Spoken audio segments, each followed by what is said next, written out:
Welcome to my channel. इस video में बात करेंगे मोशन ग्राफिक के बारे में। मोशन ग्राफिक जो कि ग्राफिक डिज़ाइन की एक ब्रांच है जिसमें एनिमेशन और विजुअल इफेक्ट की मदद से किसी मैसेज को कम्युनिकेट किया जाता है या किसी वीडियो या फिल्म में इसको यूज़ किया जाता है और इससे मोशन पिक्चर का इफेक्ट पैदा किया जाता है।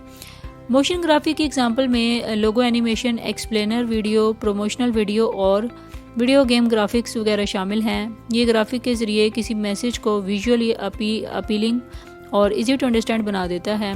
इसका यूज़ बहुत सी फील्ड्स में होता है जैसे कि एडवर्टाइजिंग, मार्केटिंग, टेलीविज़न, फिल्म और वेब डिज़ाइन वगैरह। मोशन ग्राफिक की इम्पोर्टेंस इस बात में है कि किसी मैसेज को विजुअली अपीलिंग बनाकर उससे ऑडियंस की अटेंशन को अट्रैक्ट करता है। इससे ऑडियंस को मैसेज या इंफॉर्मेशन आसान तरीके से समझ में आ जाती है। इसका यूज़ ब्रांडिंग, एडवर्टाइजिंग और मार्केटिंग में बहुत इंपॉर्टेंट रोल प्ले करता है। इसके कुछ यूजेस मैं आपको बताऊंगी। जैसे कि लोगो एनिमेशन की बात करें तो लोगो एनिमेशन के ज़रिए किसी ब्रांड का लोगो मोशन ग्राफिक के ज़रिए एनिमेट किया जाता है। इससे ब्रांड रिकग्निशन और ब्रांड लॉयल्टी को इम्प्रूव किया जा सकता है। प्रमोशनल वीडियो की बात करूँ तो मोशन ग्राफिक्स का यूज़ प्रमोशनल वीडियोस में किया जाता है जिसमें प्रोडक्ट या सर्विस को विजुअली अपीलिंग बनाया जाता है।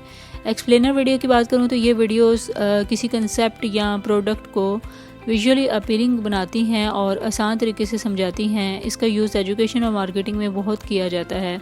ओवरऑल मोशन ग्राफिक का इस्तेमाल मैसेज को visually appealing, easy to understand और मेमोरेबल बनाने के लिए किया जाता है। इसका यूज़ ब्रांडिंग, मार्केटिंग और एडवर्टाइजिंग में बहुत इंपॉर्टेंट रोल प्ले करता है और इससे ऑडियंस की अटेंशन को अट्रैक्ट किया जा सकता है। आई होप सो आपको मोशन ग्राफिक का कंसेप्ट क्लियर हो गया होगा। For more informative and latest video kindly subscribe my channel.